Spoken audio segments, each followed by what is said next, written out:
கண்ணியத்திற்கும் மரியாதைக்கும் உரிய சகோதரர்களே, பாசத்திற்குரிய மூமின்களே, புனிதம் நிறைந்த முஹர்ரம் மாதத்தினுடைய முக்கியமான நாட்களிலே நாம் இருக்கிறோம். முஹர்ரம் மாதம் என்பது இஸ்லாமிய வருடத்தில் முதல் மாதம். ஹிஜ்ரி ஆண்டு என்பது இந்த மாதத்திலிருந்து தான் துவங்குகிறது. இஸ்லாமிய வருடப்பிறப்பு அதனுடைய முதல் துவக்க மாதம். முஹர்ரம் மாதத்தில் எக்கச்சக்கமான அல்லாஹுவின் உதவியை இந்த சமூகம் கண்டிருக்கிறது. குறிப்பாக நபிமார்களுக்கு அல்லாஹ் பேருதவி செய்தான்.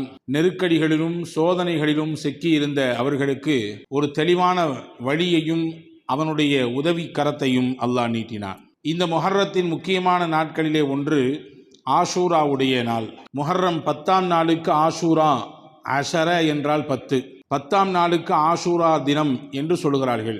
வேறு சிலர் இப்படியும் விளக்கம் தருகிறார்கள், அந்த 10வது நாளிலே 10 விதமான நபிமார்களுக்கு அல்லாஹ் உதவி செய்தான். அவர்களுடைய மகத்தான அந்த நபிமார்களினுடைய வாழ்க்கையிலே நடந்த விஷயங்களுக்கு அல்லாஹ் வழிகாட்டினான் என்று சொல்லி அந்த 10 நபிமார்களை குறிக்கும் விதமாகத்தான் ஆஷூரா தினம், முஹர்ரம் மாதத்தின் 10ஆம் நாள் என்ற பெயர் அதற்கு வந்திருக்கிறது என்ற ஒரு செய்தியையும் நமக்கு தருகிறார்கள். ஆக மொத்தத்தில் முஹர்ரம் 10ஆம் நாள் ஆஷூரா தினம் போற்றுதலுக்குரிய சிறப்புமிக தினமாக இருக்கிறது. நபிகள் பெருமானார் ஸல்லல்லாஹு அலைஹி வஸல்லம் அன்னவர்கள் இந்த முஹர்ரத்தின் 10ஆம் நாள் ஆஷூரா தினத்திலே நோன்பு இருந்திருக்கிறார்கள். தன் சமூக மக்களையும் நோன்பிருக்க பணித்திருக்கிறார்கள். ஹதீஸிலே வந்திருக்கிறது, கதிமன் நபியி ஸல்லல்லாஹு அலைஹி வஸல்லம் அல் மதீனத வர யஹூத 10ஆம் நாளிலே அந்த மதீனாவிலே வாழ்ந்த யூதர்கள் எல்லாம் நோன்பு இருந்தார்கள். ரசூலுல்லாஹ் கேட்டாங்க, நீங்க ஏன்பா நோன்பு வச்சிருக்கீங்க இன்னைக்கு அப்படின்னு. அப்ப அந்த மக்கள் சொன்னார்கள், யௌமுன் சாலிஹுன் ஹாதா யௌமுன் நஜ்ஜல்லாஹு பனி இஸ்ராயீல மின் அதுவிஹிம். இது ஒரு நல்ல நாள். அல்லாஹ் பனு இஸ்ரவேலர்களை ஃபிரௌனிடத்திலிருந்து காப்பாற்றிய நாள். செங்கடலிலே ஃபிரௌனையும் அவனுடைய கூட்டத்தினர்களையும் மூழ்கடித்த நாள். அந்த கரையிலிருந்து பனு இஸ்ரவேலர்களை ஒதுங்க வைத்து அவர்களையும் அவர்களுக்கு வழிகாட்டியாக இருந்த மூசாவையும் அல்லாஹ் பாதுகாத்தான். எனவே ஃபசாம மூசா அலைஹிஸ்ஸலாம் அல்லாஹ்விற்கு நன்றி செய்யும் பொருட்டு நோன்பு வைத்தார்கள். இப்போ ரசூலுல்லாஹ் அப்பதான் சொன்னாங்க, ஃபஅன அஹக்கு பி மூசா மின்கும், எனக்கு மூசாவுக்கு ரொம்ப உரிமை இருக்கிறது. ஏனென்றால் மூசா அலைஹிஸ்ஸலாம் எந்த ஜோதியிலிருந்து கிளம்பி வந்து இந்த உலகத்திற்கு வழிகாட்டினார்களோ அதே ஜோதியிலிருந்து வந்தவன் தான் நானும், அதே ஏகத்துவத்தை கொண்டு வந்தவன் தான் நானும், அதே நபிமார்களுடைய வரிசையிலே இறுதியாக வந்தவன் தான் நானும். எனவே உங்களை விட மூசாவிற்கு எனக்கும் நெருங்கிய தொடர்புண்டு என்று சொல்லி நோன்பு வைத்தார்கள். தன் மக்களையும் நோன்பு வைக்க சொன்னார்கள் என்ற ஒரு ஹதீஸ் பிரபலமான நபிமொழி. அன்பான சகோதரர்களே, இப்போ 10ஆம் நாளை கவனிக்கும் பொழுது அந்த நாளில் நோன்பு வைப்பது ஒரு சுன்னத்தான அமலாக இருக்கிறது என்பதை தாண்டி ஒரு நன்றி பெருக்கோடு அல்லாஹ்வை நினைத்து பார்க்கக்கூடிய ஒரு நாளாகவும் அதுவும் இருக்கிறது.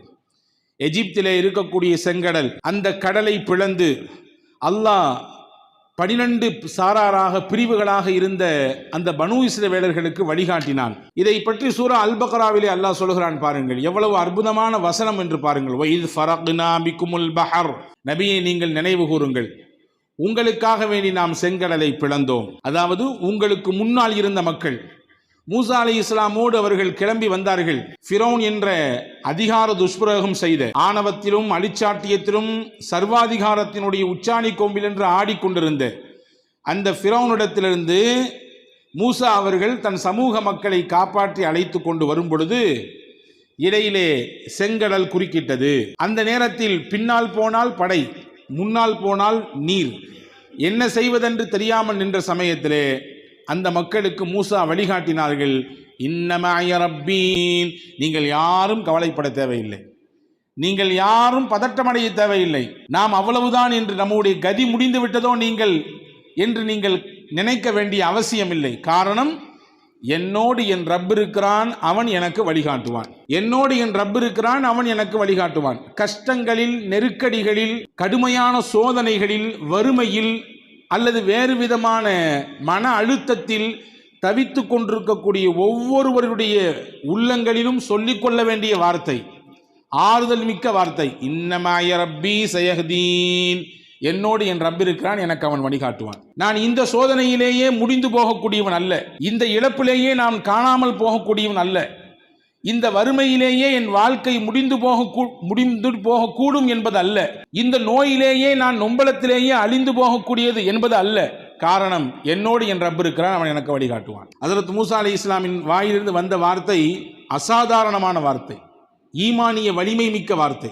இதே வார்த்தையை கொஞ்சம் வித்தியாசப்படுத்தி தான் முஹம்மது ரசூலுல்லாஹி ஸல்லல்லாஹு அலைஹி வஸல்லம் சௌர் குகையில் வைத்து சொன்னார்கள் ஹிஜ்ரத்தினுடைய பயணத்திலே, இன்னல்லாஹ மஅனா, கவலைப்பட வேண்டாம் அன்பு தோழரே, சுத்தி கூட்டம் இருக்கிறது, நம்முடைய தலைக்கு விலை வைத்து விட்டார்கள், 100 ஒட்டகம் கிடைத்தால் நம்மை கசாப்பு கடையில் இறைச்சியை கட் செய்வதை போன்று நம்மை துண்டு துண்டாக்கி விடுவார்கள்.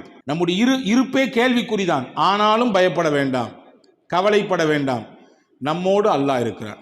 நீங்களும் நானும் மட்டும் இல்லை, இங்கே மூன்றாவதாக அல்லாஹ் இருக்கிறான். நீங்கள் பாருங்கள், நான் ஆரம்பத்தில் சொன்னேன், மூசா நபியும் முகமது நபியும் ஒரே ஜோதியிலிருந்து வந்தவர்கள், ஒரே ஏகத்துவத்தை உலகத்திற்கு சொல்ல வந்தவர், ஒரே அல்லாஹ்வினுடைய ரசூலாக உலகத்திற்கு அனுப்பப்பட்டவர்கள்.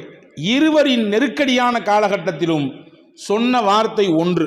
கொஞ்சம் அந்த வார்த்தையினுடைய வடிவத்தில் வேண்டுமானால் வித்தியாசம் இருக்கலாம், அந்த வித்தியாசத்துக்கு இடையிலே பல நூறு விளக்கங்களை அறிஞர் பெருமக்கள் எழுதுகிறார்கள். இருந்தாலும் கருத்து ஒன்று, என்னோடு அல்லாஹ் இருக்கிறான், நீங்கள் பயப்படாதீர்கள், அவன் வழிகாட்டுவான். மூசா அலைஹிஸ்ஸலாம் சொன்னார்கள். முகமது நபி சொன்னார்கள், நீங்களும் நானும் மட்டும் இங்கே இல்லை, நம்மோடு சேர்ந்து அல்லாஹ்வும் இருக்கிறார். இப்ப இந்த வார்த்தைக்கு அல்லாஹ் அதனுடைய பவரை காண்பிக்க வேண்டுமா இல்லையா? இறை நம்பிக்கையோடு வந்த வார்த்தையாச்சே. தன்னம்பிக்கையின் வார்த்தையே மனிதனுடைய வாழ்க்கையிலே எவ்வளவு பெரிய மாற்றத்தை கொடுக்கிறது. தன்னம்பிக்கையை தாண்டி நிற்கக்கூடியதுதான் இறை நம்பிக்கை. அந்த இறை நம்பிக்கைக்குரிய வார்த்தைக்கு அல்லாஹ் தன்னுடைய வல்லமையை காட்ட வேண்டுமா வேண்டாமா? காட்டினார். அப்படி காட்டிய இடம்தான் ஹஜ்ரத் மூசா அலைஹிஸ்ஸலாமுக்கு செங்கடலிலே வழியை கொடுத்தான். தண்ணீர் பாதைகளாக பிரிந்தது, ஒரு பாதை அல்ல, 12 பாதைகளாக பிரிந்தது. ஏனென்றால் அந்த சமயத்திலே பனூ இஸ்ரவேலர்கள் 12 குழுவாக இருந்தார்கள், 12 கூட்டமாக பிரிந்திருந்தார்கள். ஒவ்வொருவரும் தனித்தனியாக பயணிப்பதற்கு பாதை. அது மட்டுமா, அங்கே அவர்கள் பயணித்து போனார்கள். கடல் வழிவிட்டது. சாதாரண தரையில் நடப்பதை போன்று நடந்து தண்ணீருக்குள்ளே நடந்தார்கள். இது என்ன மாயமா மந்திரமா என்று நீங்கள் கேட்கலாம். குர்ஆன் சொல்கிறது இது உண்மை என்கிறது. வஅக்ரக்னால ஃபிரௌன், உங்களுக்கு நாம் வழி கொடுத்தோம், ஃபிரௌனுக்கு அதே வழியிலே அவனுடைய சமாதியை கட்டினோம். நீங்கள் எந்த கடலை கடந்து வந்தீர்களோ அது உங்களுக்கு வழி, அதை கடந்து விடலாம் என்று நினைத்த ஃபிரௌனுக்கும் அவனின் கூட்டத்திற்கும் அதுவே சமாதி. அல்லாஹ் நாடினால் ஒன்றை கொண்டு உங்களை வளர்ப்பான், அதே ஒன்றை கொண்டு இன்னொருவரை அழிப்பான். அல்லாஹ் சொல்லுகிறான் பாடம். ஒரு விஷயம்தான், அவர்களின் நம்பிக்கைக்கு தக்கவாறு அதே விஷயம் அவருக்கு சாதகமாகவும் மாறுகிறது, அவரின் அவநம்பிக்கைக்கு தக்கவாறு அதே விஷயம் அவருக்கு பாதகமாகவும் மாறுகிறது. ஃபிரௌனுக்கு சமாதியானது செங்கடல், மூசாவிற்கும் மூசா அலைஹிஸ்ஸலாமுடைய கூட்டத்திற்கும் அதுவே வழியாக மாறியது. கடந்து போனார்கள். அல்லாஹ் சொல்லுகிறான், நீங்க பாக்குறீங்க, நீங்க நடந்து போறீங்க, உங்களுக்கு தெரியுது இயற்கைக்கு மாற்றமான ஒரு இடத்துல நடந்து போயிட்டு இருக்கோன்னு. நடந்து எப்படியோ கடந்து போயிட்டீங்க. உங்களை துரத்துக்கிட்டே வந்த ஃபிரௌனும் அவனுடைய கூட்டமும் எல்லைக்கு வந்து விட்டது, நடு செங்கடலின் நடுப்பகுதிக்கு வந்து விட்டது. அப்பொழுது அல்லாஹ் திறந்த பாதையை மூடிவிட்டான். நிமிட பொழுதுதானே, எல்லாமும் ஒவ்வொரு நிமிடத்திலே அல்லாஹ் மாற்றி அமைத்து விடுவானே. குன் ஃபயக்கூன். அல்லாஹ் நாடி இப்படி சொன்னான், ஆகு என்றால் அடுத்து உடனே ஆகிறது. அதற்கு நேர காலம் எல்லாம் தேவையில்லை. அல்லாஹ் நினைத்து விட்டான், இதை செய்ய வேண்டும் என்று முடிவெடுத்து விட்டான் என்றால் அடுத்த நிமிடத்தில் அது அமுலாக்கப்பட்டு விடும். அதற்கென்று கால அவகாசம் எல்லாம் தேவையில்லை. அதே பாதையை மூடினான். ஃபிரௌனும் அவனுடைய கூட்டமும் அணிந்து. அல்லாஹ் இதை எப்படி சொல்கிறான், நீங்கெல்லாம் பார்த்துக்கிட்டே இருந்தீங்க, நீங்க கடந்து போறதையும் நீங்க பார்த்தீங்க, உங்களுக்கு பின்னாடி ஃபிரௌனுடைய கூட்டத்தினரும் துரத்தி வரதையும் பார்த்தீங்க, கடைசியில நீங்க தப்பிச்சிட்டீங்கல்ல, அந்த கூட்டம் அங்க அழிஞ்சு போனதையும் நீங்க பார்த்தீங்க. அல்லாஹ் சொல்கிறான்.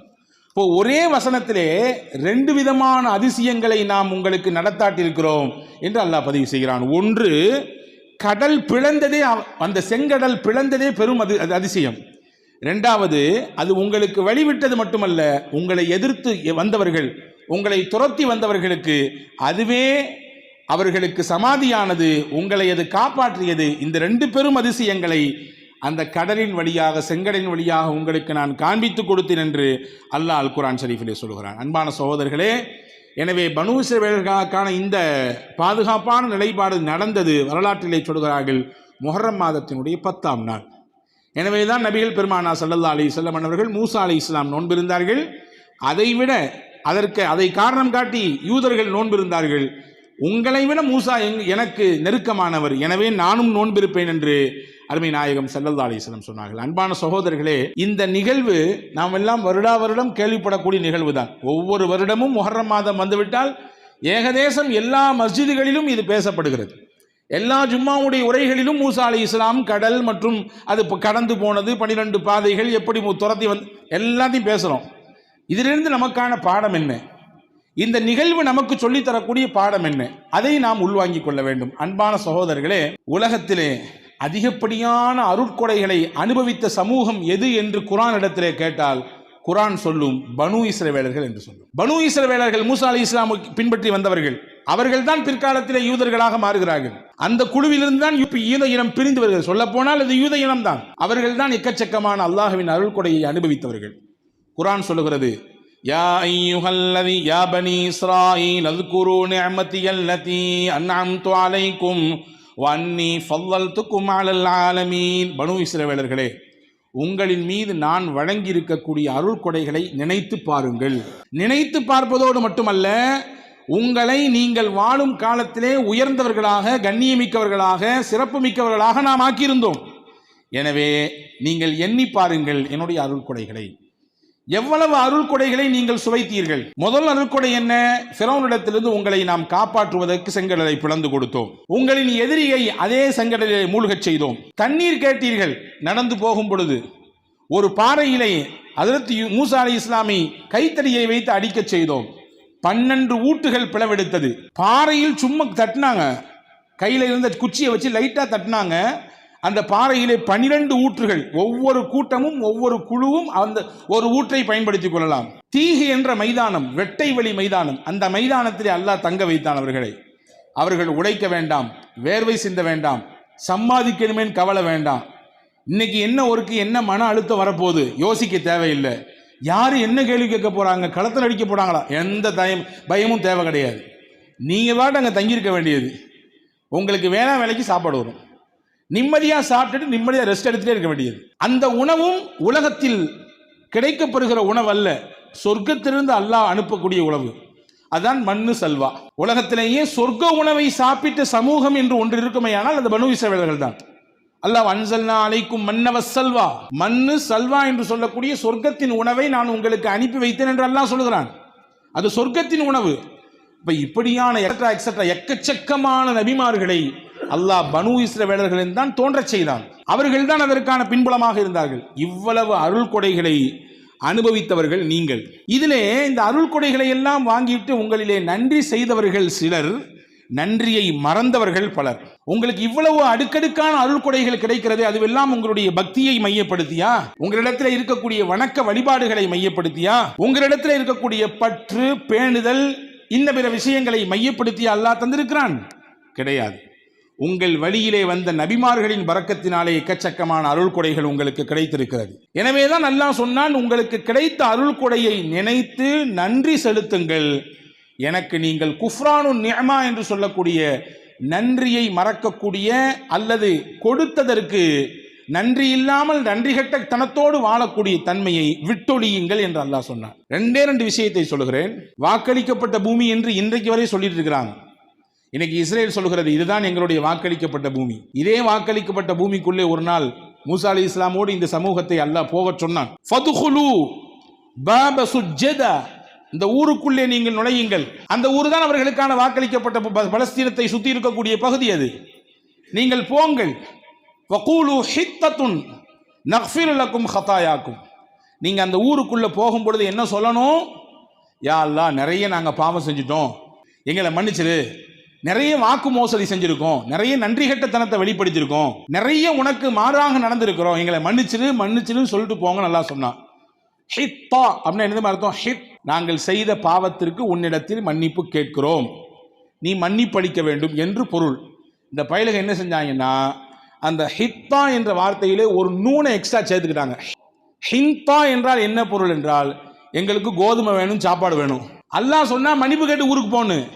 அவன் கேலி பண்ணா, மன்னிப்பா, மன்னிப்பு கேட்கிற அளவுக்கு நாங்க என்ன செஞ்சிட்டோம் அப்படின்ற மாதிரியான மனப்பான்மையிலே ஹிந்தா, எங்களுக்கு உணவு வேணும், கோதுமை வேண்டும் என்று கேலி செய்து கொண்டு போனார்கள். அல்லாஹ் சொன்னா சுஜ்ஜதா, பணிந்தவர்களாக போங்கள். அந்த ஊருக்குள்ளே நீங்கள் பணிந்த நிலையிலே நுழையுங்கள். மனித வாழ்க்கையிலே பணிவு ஒரு மனிதனை உயர்த்தி கொண்டே போகும். இந்த பணிவுக்கு நேர் எதிரானதுதான் தலைக்கணம், ஆணவம், திமிரு. இது யாரிடத்திலே வந்து விட்டதோ அது அவனுடைய வீழ்ச்சிக்கான காரணமாக மாறும். அவன் இறங்கு படி வரிசையிலே இறங்கிக் கொண்டே போவான். பணிவு இருந்தால் அவன் ஏறு வரிசையிலே ஏறுமுகமாக ஏறிக்கொண்டே செல்வான். அல்லாஹ் இதை அடிப்படையாக சொல்லித் தருகிறான். சுஜ்ஜத், பணிந்தவர்களாக நீங்கள் அந்த ஊருக்குள்ளே போங்கள். அவன் எப்படி போனான் தெரியுமா? குர்ஆன் சொல்லுகிறது, கேலி செய்து விட்டு போனார்கள். பணிந்தவர்கள் என்றால் கொஞ்சம் குனிஞ்சு அழகா போறது. இவங்க அல்லாஹ்வையே கேலி செய்யற மாதிரி ஒரு விதமான ஒரு அதாவது விரும்பத்தகாத விதத்திலே தன்னுடைய பித்தட்டை வைத்து கீழே டம்மு டம்முன்னு அடிச்சு கொண்டு ஒரு விதமான விரும்பத்தகாத முகம் சுளிக்கக்கூடிய விதத்திலே அவர்கள் அந்த ஊருக்குள்ளே நுழைந்தார்கள். அல்லாஹ் இவ்வளவு அருளை கொடுத்து இப்படி செய்யுங்கள் என்று செய்ய சொல்லியும் கூட அவர்கள் நன்றி கெட்டத்தனத்தை வெளிக்காட்டினார்கள். என்ன செஞ்சா தெரியுமா? அல்லாஹ் பொதுவாகவே மனிதர்களுக்கு அல்லாஹ் தரக்கூடிய நிஅமத்துகளை நினைத்து மனிதன் நன்றி செலுத்தினால் அல்லாஹ் அவருக்கு அதை கூட்டி கொடுப்பான், இன்னும் அதிகரிக்க செய்வான். அதை மறந்து ஆணவத்தோடும் செருக்கோடும் அவன் நடமாடுவானையானால் அல்லாஹ் தன்னுடைய வேதனையை காட்டுவான். அப்படி காட்டியதுதான் ரிஜிசன் என்று அல்லாஹ் சொல்கிறான். ஒரு விதமான நோயை அவர்களுக்கு ஏற்படுத்தினோம். காலனா நோய் தொட்டி கொண்டது.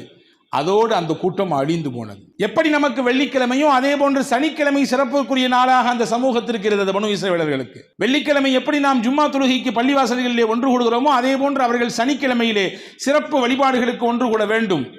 கூடுதலாக அவர்களுக்கு அல்லாஹ் விதித்த விஷயம், நீங்கள் அந்த சனிக்கிழமை மட்டும் கடலிலே போய் மீன் பிடிக்க வேண்டாம், அது எனக்குரிய நாள், என்னிடத்தில் நீங்கள் வந்து விடுங்கள்.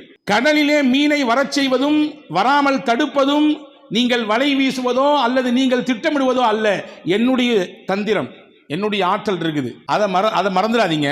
எனவே நீங்க சனிக்கிழமை என்கிட்ட வாங்க, சனிக்கிழமை போனா என்ன கிடைக்குமோ அதை விட 2 மடங்கு ஞாயிற்றுக்கிழமை உங்களுக்கு கொடுப்பேன் என்பதுதான் அல்லாஹ்வுடைய திட்டம். சொன்னதை சில பேர் கேட்டார்கள். பொதுவாகவே சொல்வதை சில பேர் தான் கேட்பார்கள். பல பேர் காதில் வாங்கி வேறொரு காதில் விட்டு விட்டு போய்கொண்டே இருப்பார்கள், இயல்பை பார்ப்பார்கள்.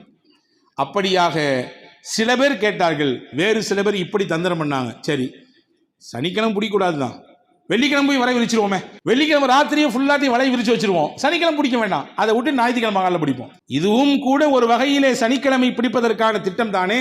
இப்படி செய்தார்கள்.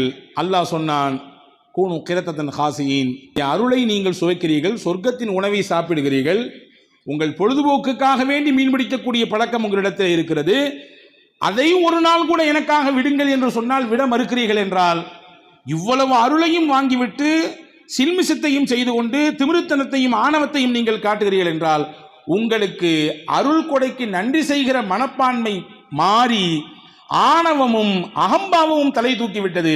இனிமேல் நீங்கள் இருக்குவதற்கு தகுதி இல்லை, மாறிப்போங்கள் குரங்குகளாக என்று அல்லாஹ் சொன்னார். கூனு கிரத்தன் ஹாசியின், குரங்கிலிருந்து வந்தானா, குரங்கிலிருந்து மனிதன் வந்தானா அல்லது மனிதனிலிருந்து குரங்கு வந்தா என்கின்ற பெரிய சர்ச்சை போய் கொண்டிருந்தது பல ஆண்டுகளாக.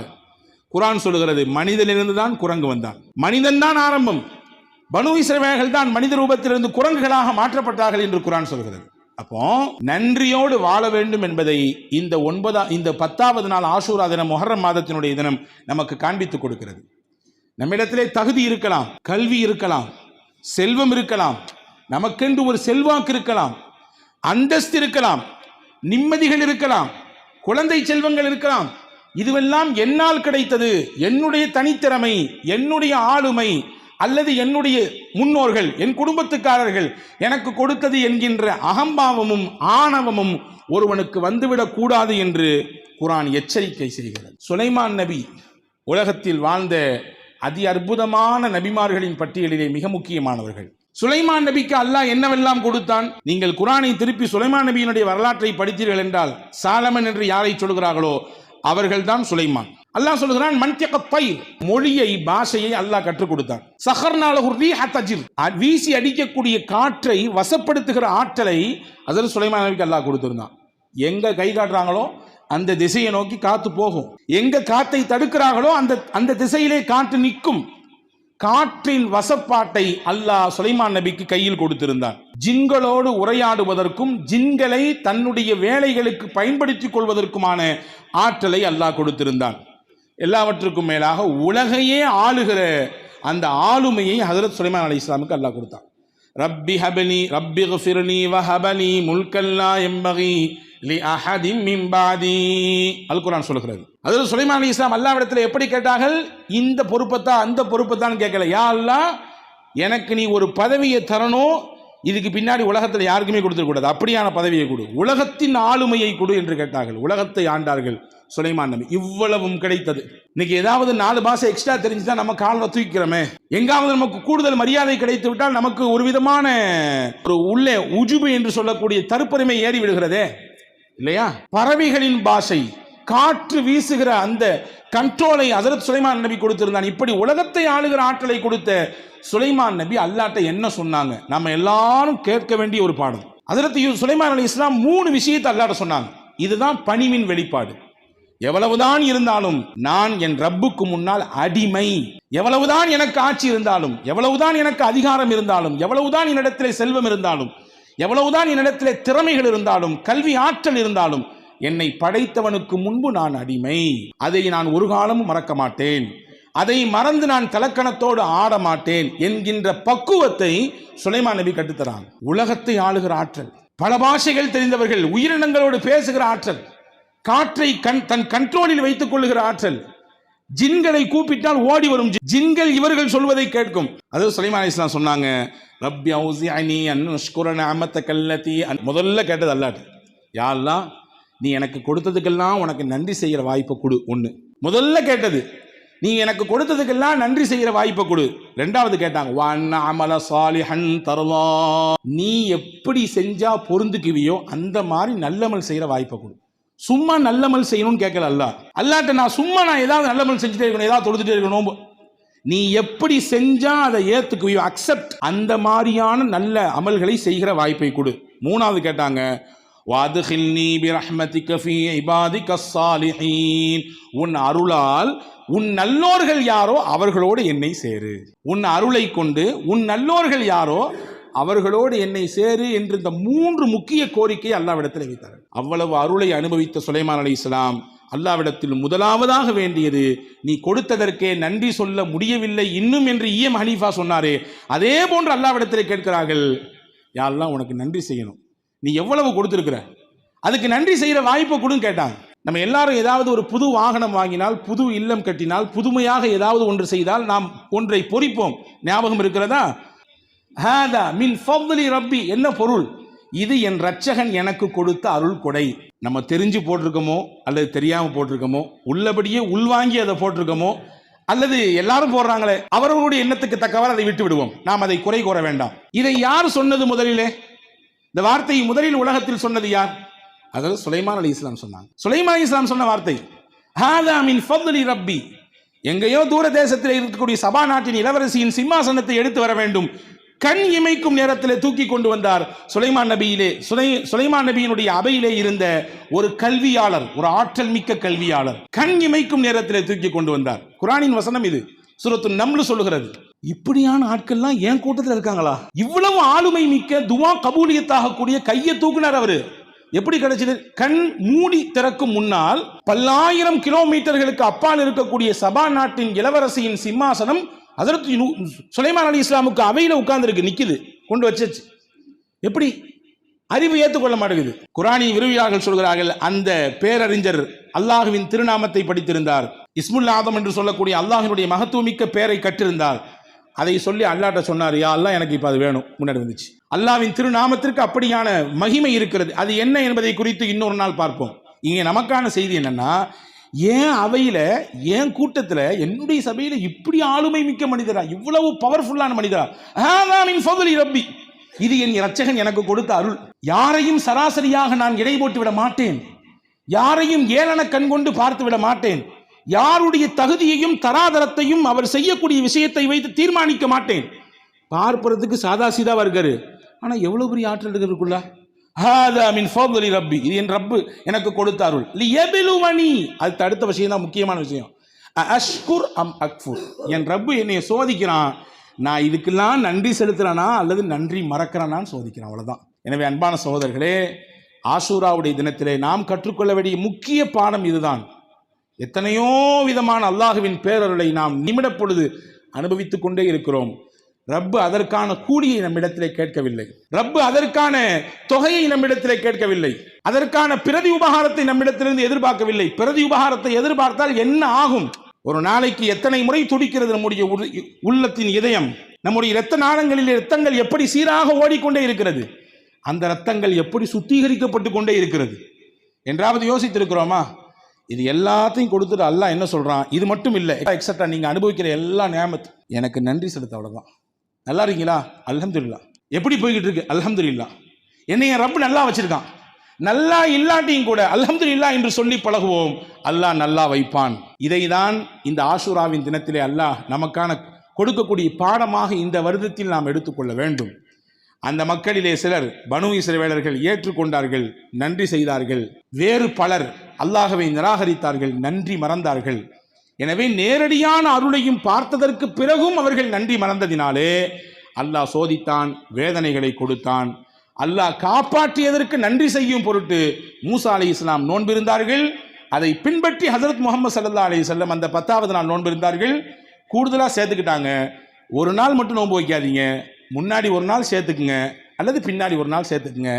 ஏன்னா யூதர்களின் செயல்பாட்டுக்கு நாம் மாற்றம் செய்ய வேண்டும், அவர்களுக்கு நாம் ஒரு காலம் ஒத்துப்போகக்கூடாது. அவர்கள் ஒரு நாள் நோன்பு வைத்தால் நீங்கள் 9, 10 சேர்த்து வையுங்கள் அல்லது 10ஓடு சேர்த்து 11 சேர்த்துக் கொள்ளுங்கள் என்று பெருமானார் ஸல்லல்லாஹு அலைஹி வஸல்லம் அவர்கள் அழகாக வழிகாட்டினார்கள். அப்படியான சிறப்புமிக்க நாள்